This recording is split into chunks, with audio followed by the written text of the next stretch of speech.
یہ آیت مبارکہ جو ہے یہ کسی عام وصیت کے بارے میں نہیں ہے، بلکہ خاص طور پر اس سچویشن کے لیے ہے جب انسان سفر میں ہو، موت اچانک آ جائے اور وصیت لکھوانے کا باقاعدہ وقت یا سہولت نہ ہو۔ یہ ایمرجنسی سچویشن کی آیت ہے۔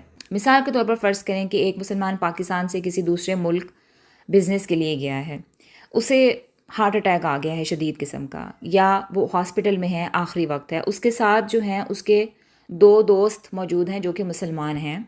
اب کیا ہوگا؟ وہ شخص کہے گا کہ میرا اتنا مال فلاں کو دینا، میری جو فلاں امانت جو ہے میرے پاس ہے وہ فلاں کو واپس کر دینا، یہ قرض جو ہے وہ فلاں فلاں کا ہے۔ تو اس طرح سے وہ زبانی طور پر وصیت کر دے گا، ٹھیک ہے، کیونکہ یہ ایمرجنسی سچویشن ہے نا، اس نے کہیں وصیت لکھی ہوئی نہیں ہے۔ تو وہ ان 2 مسلمان لوگوں کو گواہ بنا کر یہ وصیت ان کو کرے گا۔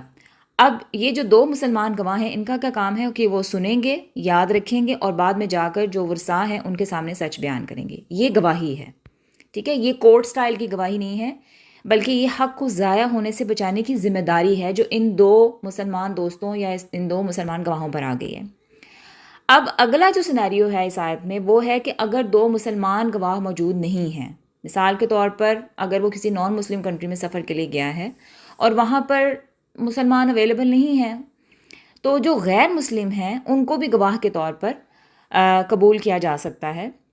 تو مثال کے طور پر کہ اگر کوئی مسلمان جو ہے وہ کسی ہوٹل میں ٹھہرا ہوا ہے لیکن وہ نان مسلم کنٹری ہے، وہاں پہ اس کے ساتھ جو ہوں گے وہ ہوٹل سٹاف ہو سکتا ہے، اس کے بزنس کولیگز ہو سکتے ہیں، ٹیکسی ڈرائیور ہو سکتا ہے، اچانک ایکسیڈنٹ ہو گیا ہے، موت قریب آ گئی ہے، کوئی مسلمان گواہ موجود نہیں ہے، تو وہ شخص کیا کرے؟ وہ کہے گا کہ 2 لوگوں کو جو ہے وہ گواہ بنا کر ان کو کہے گا کہ یہ میرے ڈاکیومنٹس یا میرا والیٹ، میرا لیپ ٹاپ یا یہ میری چیزیں ہیں، یہ میرے بچوں تک پہنچا دینا، یا میرا اتنا قرض ہے جو ہے یہ آپ میرے بچوں تک میرا میسیج پہنچا دیں۔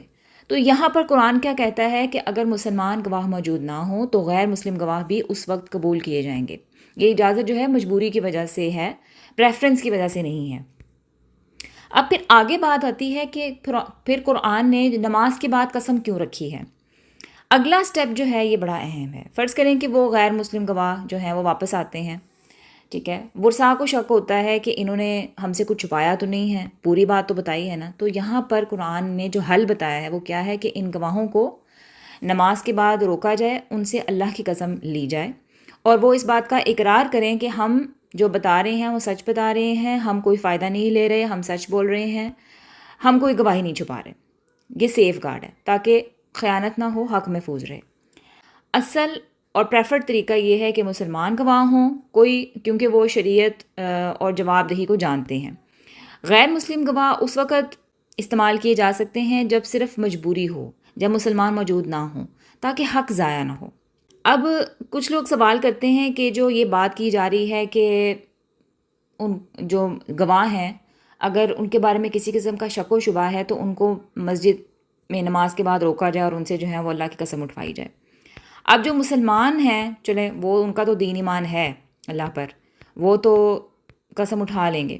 اب سوال یہ ہے کہ غیر مسلم تو مسجد میں نہیں آتے، وہ نماز نہیں پڑھتے، وہ قرآن پر ایمان نہیں رکھتے، وہ اللہ کو اس معنی میں نہیں مانتے جس معنی میں مسلمان مانتے ہیں، تو پھر وہ قسم کیسے کھائیں گے؟ سب سے پہلے ایک بہت اہم بات سمجھ لیں کہ یہ آیت غیر مسلموں کو مسلمان بنانے کی بات نہیں کر رہی۔ یہ آیت غیر مسلموں سے یہ نہیں کہہ رہی کہ وہ قرآن پر ایمان لے آئیں۔ یہ آیت ایک ایمرجنسی جو ہے قانونی حل دے رہی ہے، ایسا حل جو صرف مجبوری کی حالت میں استعمال ہوتا ہے۔ آیت کس صورتحال کے لیے ہے؟ یہ آیت صرف اس صورت کے لیے ہے جب کوئی مسلمان سفر میں ہو، موت اچانک آ جائے، کوئی مسلمان گواہ موجود نہ ہو، حق ضائع ہونے کا خطرہ ہو، مال یا امانت یا قرض، یعنی یہ نارمل رول نہیں ہے، یہ ایکسیپشنل رول ہے۔ نماز کے بعد روکنے کا مطلب کیا ہے؟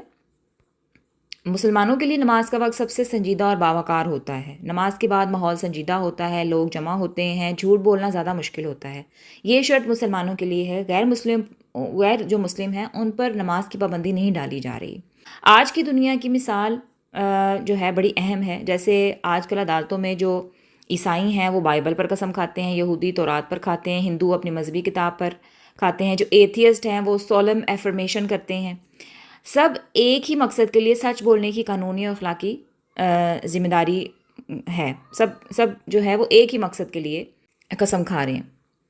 اسلام نے یہی اصول 1400 سال پہلے دے دیا تھا۔ تو عملی طور پر کیا ہوگا، اگر غیر مسلم گواہ ہیں انہیں مسجد میں لانے کی شرط نہیں ہے، ان سے نماز نہیں پڑھوائی جائے گی، ان سے یہ نہیں کہا جائے گا کہ قرآن پر ایمان لے کے آؤ، بلکہ ان سے اس چیز کی قسم لی جائے گی جسے وہ اخلاقی طور پر سنجیدہ سمجھتے ہیں، یا قانونی حلف لیا جائے گا۔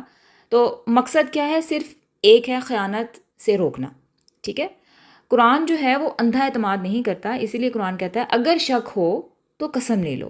اسلام یہ نہیں کہتا کہ صرف مسلمان سچ بول سکتے ہیں، اسلام یہ کہتا ہے کہ انصاف ہر حال میں قائم رہنا چاہیے، حتیٰ کہ مجبوری میں بھی، ٹھیک ہے۔